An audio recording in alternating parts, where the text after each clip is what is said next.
வியாழக்கிழமை பிரகஸ்பதி எனப்படும் குரு பகவானுக்குரிய சிறப்பான தினமாக கருதப்படுகிறது.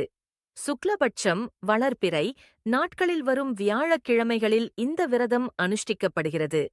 தொடர்ந்து 16 வளர்பிறை வியாழக்கிழமைகளில் விரதம் செய்தால் வாழ்நாள் முழுவதும் குரு பகவானின் அருள் கிடைக்கும். இதனை 3 ஆண்டுகள் முறையாக அனுஷ்டிப்பவர்களுக்கு குரு பகவானின் பூரண கிருபை கிடைக்கும்.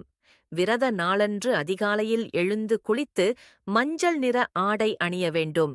அருகிலுள்ள கோயிலின் நவகிரக சந்நிதியில் குரு பகவானை வழிபட்டு மஞ்சள் பூக்கள், இனிப்புகள் கொண்டு நைவேத்தியம் செய்து சந்தனம், மஞ்சள், பசும்பால் கொண்டு அபிஷேகம் செய்ய வேண்டும்.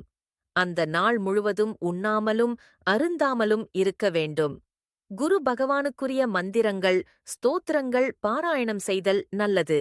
மாலையில் மஞ்சள் நிற ஆடைகள், இனிப்புகள் போன்றவற்றை தானமாக வழங்கலாம். இரவில் உப்பு இல்லாத உணவை எடுத்துக்கொண்டு விரதத்தை முடிக்கலாம்.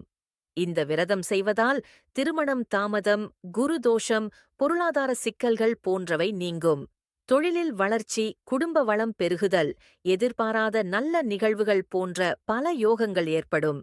இந்த வியாழக்கிழமை விரதம் குரு பகவானின் அருள் பெற மிகுந்த பயனளிக்கும் ஒரு ஆன்மீக பயணமாகும்.